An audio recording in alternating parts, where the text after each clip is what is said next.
자, 대망의 2023년, 참 어제 오늘 조금 날씨도 이렇게 화창하고 포근한 가운데 우리가 새해를 맞게 된 것 같습니다. 자, 새해가 되면은 우리가 변화되는 게 많죠. 이제 우리 나이가 한 살씩 플러스 1이 되고 있죠. 그런데 우리가 쭉 보면은 10대 때는 왜 그리 나이가 안 가는지, 20대도 좀 그런 것 같고 30대, 40대 쭉 올라가다 보면 세월이 점점 빠르다 하는 것을 느끼게 되죠. 그래서 누가 그래요. 세월이 가는 속도는 연령대와 같다. 60대, 70일이 되면은 우리 이제 장로님 80대에 접어서를 들으시고 했는데 이렇게 속도가 빨리 간다 그래요. 예. 우리가 이제 2023년이 되면서 또 우리 한 살이 더 많아졌고 또 학년도 한 학년 더 높아지는 가운데 시작하게 되었습니다. 금년 같은 경우는 송구 영신예배를 오늘 새벽에 마쳤는데 다 주무시고 어떻게 깨어날 수 있을라 했는데 다 깨어나서 또 이렇게 몇 분을 제하고는 오셨는데 정말 하나님께서 너무나 기뻐하시는 이 시간이 될 줄로 믿습니다. 또 우리 어제는 금년도 우리에게 주는 귀한 말씀도 하나씩 뽑았죠. 아직 좀 남은 것 같아요. 못 뽑은 분들은 저 우리 방송실에 있는 하나씩 뽑아가지고 금년도는 또 우리가 그 이경희 권사님 효경이하고 해서 아주 잘 예쁘게 잘 책갈피로도 할 수 있도록 그렇게 만들었죠. 그거 뽑으시고 그 말씀이 1년 동안의 삶에 좋은 지침이 되었으면 좋겠다 하는 이런 생각을 해보게 됩니다. 그래서 우리가 2023년을 시작하면서 정말 금년은 그 어느 해보다도 기대가 많이 되고 우리 개인적으로나 가정적으로나 일터 가운데 우리의 삶의 현장에 새로운 생기가 돋는 이런 축복의 해가 되기를 바랍니다. 아침에 떠오르는 태양을 보면서 어느 해보다도 더 힘차고 희망차게 보이더라고요. 예. 우리는 우리 항상 우리의 언어도 중요하고 왜냐하면은 우리가 민수기 14장 28절에 내 말이 내 귀에 들린 대로 내가 시행하겠다 이렇게 했으니까 우리 언어가 참 중요한 겁니다. 많은 축복을 선포하고 감사를 선포하면 그런 것으로 우리에게 채워지게 되고 또 그렇지 않고 괴로워 못 살겠다 절망하고 또 원망하고 불평하면은 그것이 자기들에게 돌아오는 겁니다. 이스라엘 백성들은 광야길에서 많은 하나님의 은혜를 베풀었건만 조금만 힘들면은 못 살겠다, 힘들다, 죽겠다, 애굽으로 돌아가면 좋겠다 이렇게 했던 그들에게 하나님께서 그랬죠. 네. 다시는 너희들은 내 안식의 땅에 돌아오지 못하게 될 것이다. 그래서 여호수아와 갈렙을 제외하고는 아무도 이제 가나안 땅에 들어가지 못한 그런 현실을 보게 되죠. 그래서 우리가 참 중요한 것은 우리 언어가 중요한 겁니다. 금년도 우리가 할 수 있다, 하면 된다, 해보자. 그리고 우리가 정말 금년도 좋은 언어, 희망찬 언어, 축복의 언어로 시작하게 될 때 금년도 우리의 삶 가운데 놀라운 은혜와 복이 넘치게 될 줄로 믿습니다. 우리가 서로 사이에 가족 사이도 마찬가지고 또 우리 친구 사이도 이웃 사이도 우리가 많은 축복의 언어로서 펼쳐지기를 바랍니다. 물론 이제 새해가 되면은 다 이렇게 덕담을 많이 하고 하죠. 그 덕담대로 하나님께서 또 이루어 주시고 성취하는 축복의 해가 될 줄 믿습니다. 바로 사람의 입술의 권세가 크기 때문에 그렇다는 겁니다. 하나님께서 다 그것을 기억하시고 들으시고 인도해 주신다는 사실입니다. 자, 금년도 우리가 시작하면서 금년도 1월달 주제가 예배라 그랬죠. 참 예배 너무나 중요한 겁니다. 예배는 중생한 사람들의 존재 근거가 되고 있다 이렇게 말하고 있죠. 이것은 무엇을 의미하느냐 하면 예수님을 믿고 거듭난 사람들은 예배를 통해서 자신의 존재를 드러내고 있다는 겁니다. 나는 예수님을 믿는데 예배가 없다. 그것은 하나님 보시기에 참으로 미소 짓는 것이 아니라 얼굴을 찌푸리는 그런 일이 된다 하는 사실입니다. 그래서 오늘 1월달 주제는 우리 영아부부터 유치부 또 교회학교 청소년 다 작년할 것 없이 바로 우리 교단에서는 예배에 대해서 하나님께 예배를 드려요. 뭐 우리 주일학교 제목은 그렇죠. 하나님께 예배해요. 뭐 이렇게 돼 있는데 오늘 저희들은 하나님께 엎드려 경배하자 이렇게 말씀했습니다. 이 예배가 얼마나 중요한가. 예배 가운데 하나님께서 임재하시고 예배 가운데 하나님께서 함께 하시고 예배하는 자를 찾으시고 그래서 예배를 통해서 우리는 하나님께 영광을 돌리고 하나님께서는 우리 각자에게 놀라운 은혜를 부어주시는 축복의 시간이 될 줄로 믿습니다. 그래서 우리가 예배 생활 승리하는 그런 삶이 되어야 되겠어요. 그래서 교단적으로도 또 이 공과를 또 이렇게 무상으로 다 이렇게 보급하면서 많은 분들이 정말 혜택을 받고 또 변화하고 또 놀라운 은혜를 체험하기를 바라고 있습니다. 자, 오늘 읽은 이 본문의 말씀 시편 95편은 이스라엘이 하나님을 찬양해야 될 이유와 그 방법에 대해서 잘 설명하고 있다 하는 사실입니다. 시편 95편 바로 예배에 대한 책이다. 그렇게 장이다. 이렇게 말씀을 할 수가 있죠.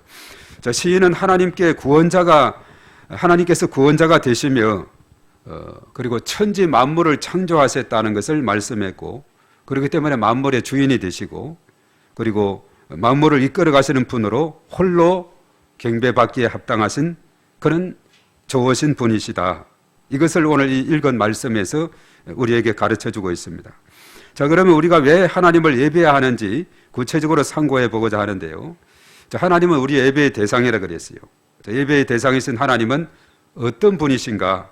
오늘 세 가지로 잘 요약해서 살펴보고자 합니다. 자, 오늘 1절에서 3절에 나오는 말씀대로 우리 한번 따라하겠습니다.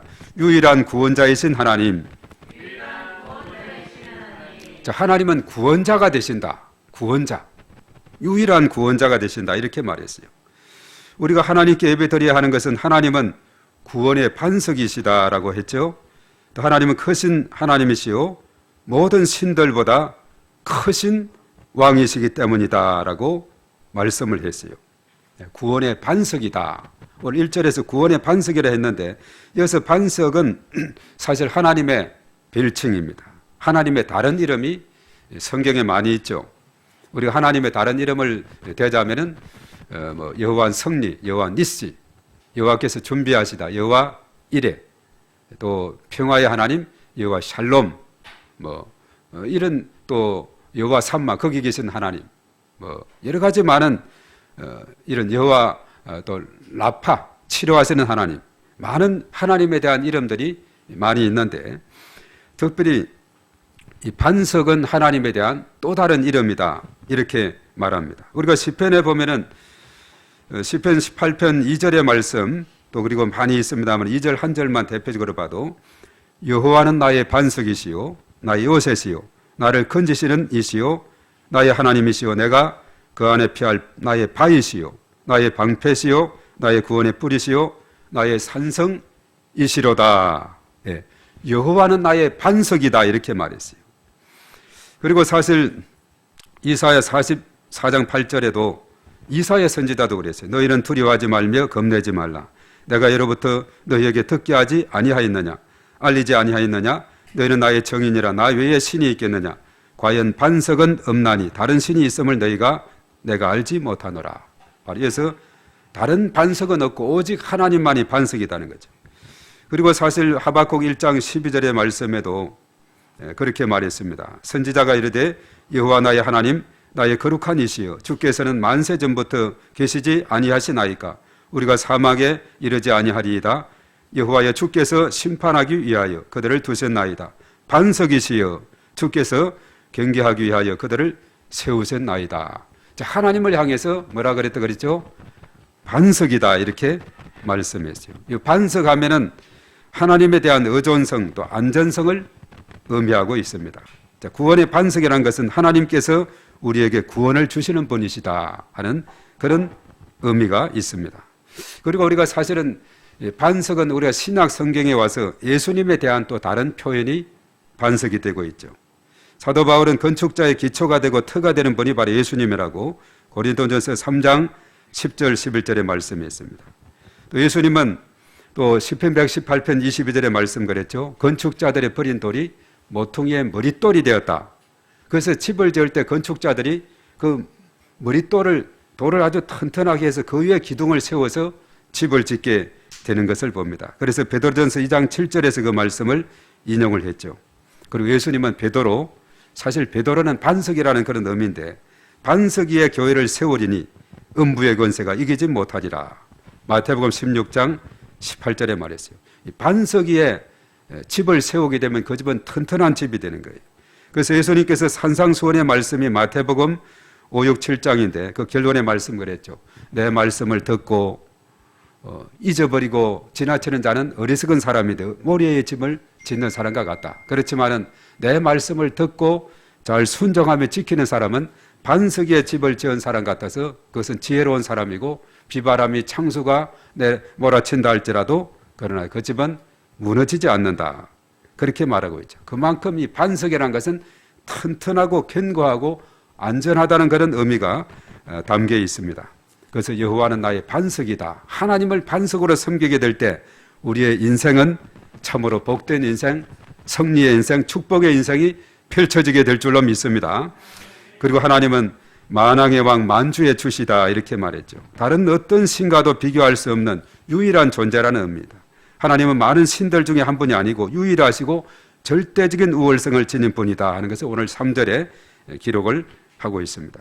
그래서 우리가 창세기 3장에 보면 인간의 불순종으로 우리가 하나님 앞에 죄를 지었고 하나님을 떠나게 되었고 이제는 사단의 지배 아래 놓였지만은 그런 인간 스스로 해결할 수 없어서 절망적인 상황에 있을 때 하나님이 우리가 지난 주일에 성탄절을 보냈죠.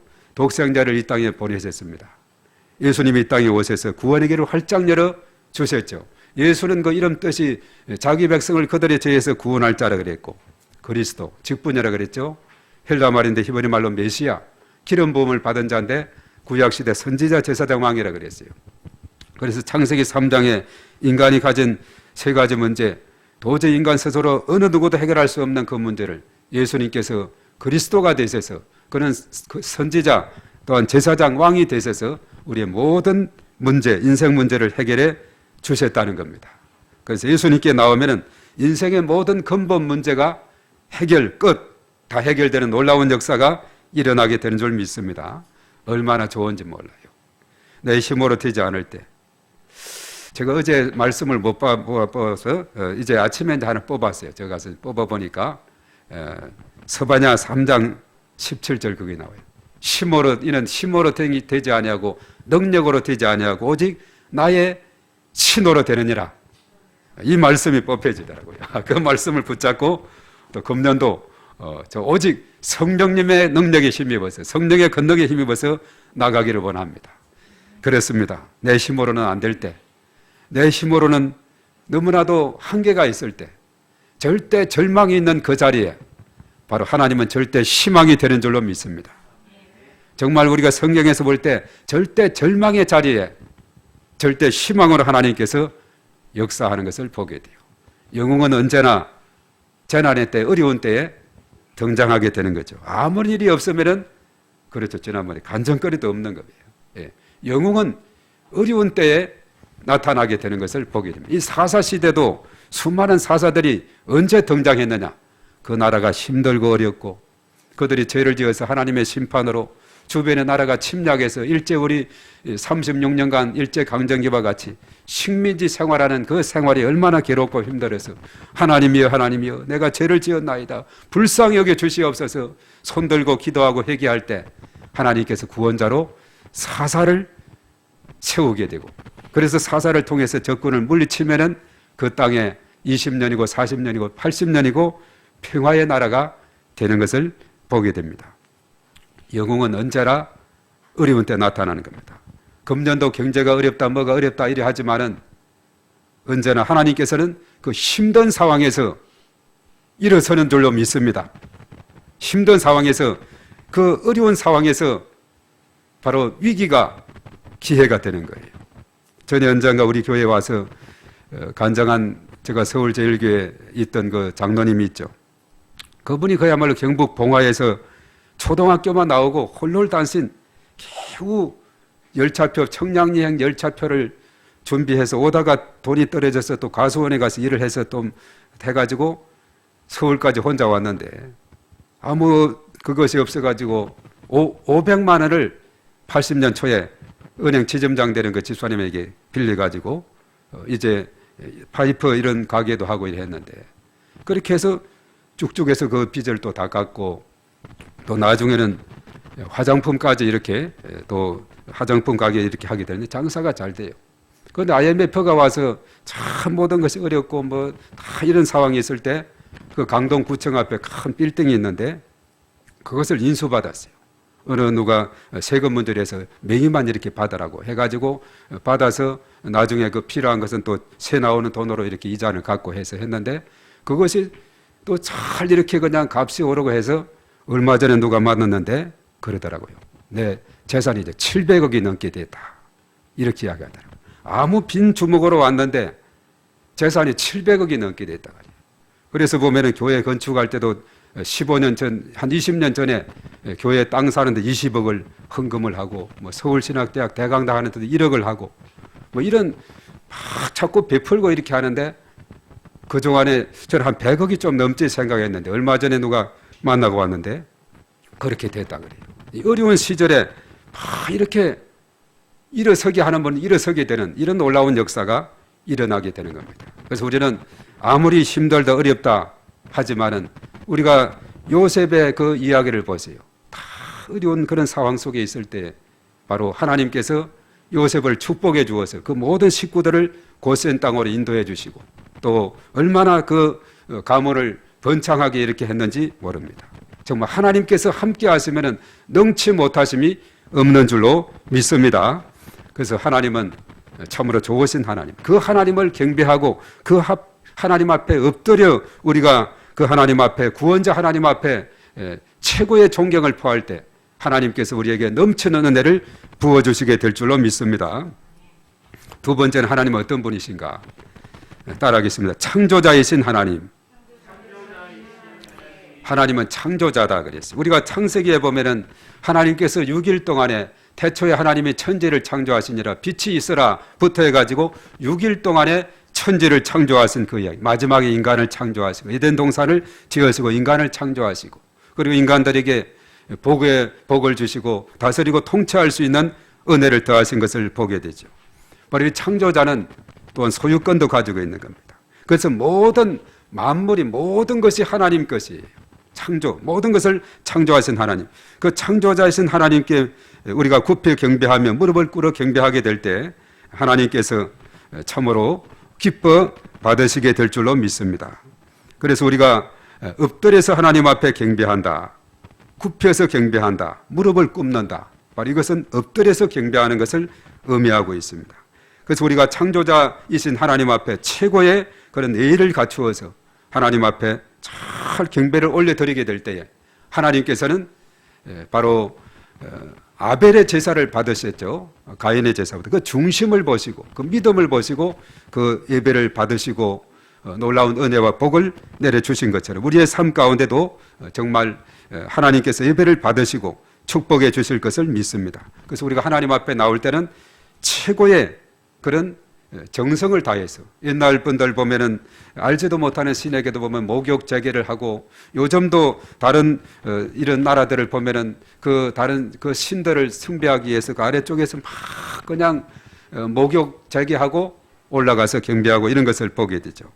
우리가 시편 29편 2절의 말씀에 그렇게 말합니다. 우리가 하나님 앞에 나아갈 때 여호와께 그의 이름에 합당한 영광을 돌리며 거룩한 옷을 입고 여호와께 예배할지어다 이렇게 말하고 있죠. 우리가 하나님 앞에 나갈 때 우리의 마음을 깨끗해 하고 우리의 옷을 단장하고 그리고 우리가 잘 단장해서 잘 준비된 마음으로 하나님 앞에 나가서 예배를 드릴 때 하나님께서 큰 영광을 거두시게 될 줄로 믿습니다. 얼마 전에 보니까 이 세상 노래를 하는 패트킴인가요? 오랫동안 수십 년 했죠. 상당한 많은 기간 동안 노래했는데 그분의 자세가 그렇더라고요. 내가 무대에 올라갈 때는 옷도 꾸겨진 옷을 입지 않는데 탁 다려가지고 정성을 다해서 최고의 모습으로 올라가서 이렇게 공연을 하노라고 그런 이야기를 하는 걸 봤는데 우리가 하나님 앞에 정말 나올 때는 정성을 다해서 우리가 하나님 앞에 나올 때 하나님께서 더 큰 영광을 거두시게 될 줄 믿습니다. 왜냐하면 그는 창조자, 역사의 주관자가 되시고 우리의 모든 삶을 이끌어 가신 분이기 때문에 그렇습니다. 자, 이제 마지막으로 생각할 것은 7절에서 11절인데 우리 한번 따라하겠습니다. 목자이신 하나님. 자, 창조자와 연계되는 것은 창조자는 양육권도 가지고 있다는 사실입니다. 예. 목자는 양떼를 인도하고 보호하는 사람이죠. 하나님은 이스라엘 역사 속에서 목자로서의 역할을 해왔습니다. 야곱은 죽음 직전에 하나님을 목자다라고 불렀어요. 창세기 48장 15절에. 그리고 우리가 너무나 잘 아는 시편 23편, 여호와는 나의 목자시니 내가 부족함이 없다, 그렇게 말했죠. 그가 나를 푸른 초장에 누이시며 실만한 물가로 인도하신다, 그렇게 말씀했죠. 하나님을 목자로 섬기게 될 때 부족함이 없도록 인도해 주시는 겁니다. 그리고 아삽도 시편 80편 1절에서 하나님을 목자라고 했습니다. 우리가 이사야 선지자 같은 경우도 하나님을 양무리를 먹이고 인도하는 목자라고 이사야 40장 11절에 했죠. 예레미야도 마찬가지입니다. 31장 10절의 말씀에 바로 하나님을 자기의 백성을 지키시는 목자와 같은 분이다 했습니다. 에스겔도 34장 12절에 하나님을 흩어진 백성을 찾으시는 분으로 목자로서의 하나님에 대해서 언급을 하고 있는 것을 보게 되죠. 그래서 지도자가 없는 이스라엘의 그 처지를 목자 없는 양무리로 비유하는데 민수기 27장 10절에 그랬어요. 그로 그들 앞에 출입하며 그들을 인도하여 출입하게 하사 여호와의 회중이 목자 없는 양과 같이 되지 않게 하옵소서, 이렇게 말합니다. 그리고 열왕기상 22장 17절에도 내가 보니 온 이스라엘이 목자 없는 양같이 산에 흩어졌는데 여호와의 말씀이 이 무리에게 주인이 없으니 각각 평안히 자기 집으로 돌아갈 것이니라, 이렇게 말했어요. 우리가 신약 성경에 와서 보면은 예수님을 목자다 이렇게 말했죠. 예수님은 장의학을 위해서 목숨까지 버리시는 선한 목자다라고 요한복음 10장 2절 쭉 이렇게 11절, 14, 16절에 계속 반복해서 말하고 있습니다. 선한 목자다. 자, 예수님은 목자처럼 자기 양들을 분별하시고 그리고 선한 목자로서 양들을 위해서 고통을 당하시고 십자가에 못 박혀 죽기까지 했죠. 그래서 히브리서 기자는 예수님을 양의 선한 목자다라고 13장 20절에 말씀했고, 베드로전서 2장 25절에도 베드로 역시 예수님을 너의 영혼의 목자와 감독 대신 이라고 바로 예수님을 그렇게 말씀하고 있습니다. 사실 하나님은 이스라엘 역사 속에서 하나님과 그의 백성의 관계로 언약을 맺으시고 인도하신 분으로 찬양과 또 예배를 받으시기에 너무나도 합당하신 분이시다. 오늘 7절의 말씀에 그렇게 말씀하고 있죠. 자, 그래서 창조자는 역사의 주관자여 목자의 기능과 양육권을 가지고 계십니다. 사실 부모가 자식을 이렇게 낳게 되면 끝이 아니죠. 진자리 마른 자리 가리고 내시고 잘 기르시게 됩니다. 그렇듯이 창조자 하나님은 피조물들을 잘 보살피고 또 잘 케어하는 것을 보게 되죠. 우리는 피조물이며 그가 기르시는 백성이라고, 그의 손이 돌보시는 우리는 양떼와 같은 자라고 오늘 7절의 말씀에 그런 언급을 하고 있죠. 우리 7절은 한 번 더 오늘 읽어보도록 합니다. 다 같이 시작. 그는 우리 하나님이시요 우리는 그가 기르시는 백성이며 그의 손이 돌보시는 양이기 때문이라. 너희가 오늘 그의 음성을 듣거든. 예. 자, 우리는 그의 기르시는 백성이요 그의 손이 돌보시는 양이다. 그리고 하나님은 우리의 목자가 되신다. 이렇게 말씀하죠. 하나님은 목자로서 택한 이스라엘 백성들을 광야 40년 동안 기적적으로 인도하셨습니다. 홍해를 건너게 했죠.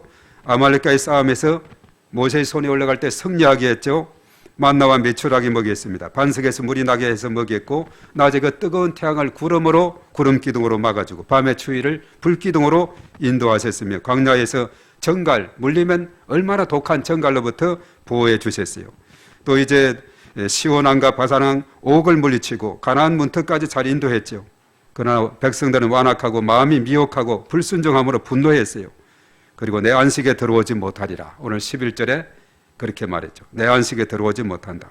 자, 내 안식은 하나님의 처소, 천국을 의미하기도 하고, 그리고 오늘 문맥상에 보면은 광야에서 방황한 이후에 안식의 터전이었던 약속의 땅 가나안 땅에 들어오지 못한다 그랬어요. 그와 같이 여호수아와 갈렙 외에는 아무도 모세까지도 가나안 땅에 들어가지 못하게 된 것을 봅니다. 나중에 가나안 땅 정복의 과정에서도 얼마나 놀라운 일을 행했었어요. 요단을 건너게 했습니다. 언약궤를 맨 제사장이 요단강에 발을 담그자 흐르던 물이 그치게 돼서 마치 홍해를 육지처럼 건넜듯이 요단강을 건너게 되었죠. 그리고 뿐만 아니라 첫 번째 여리고성, 그 견고한 여리고성 하루에 한 바퀴 마지막 7바퀴 돌고 소리를 함성을 지르고 했을 때에, 나팔을 불고 했을 때 그 성이 무너지는 놀라운 역사. 두 번째 아이성은 첫 번째는 실패했죠. 왜 그렇습니까?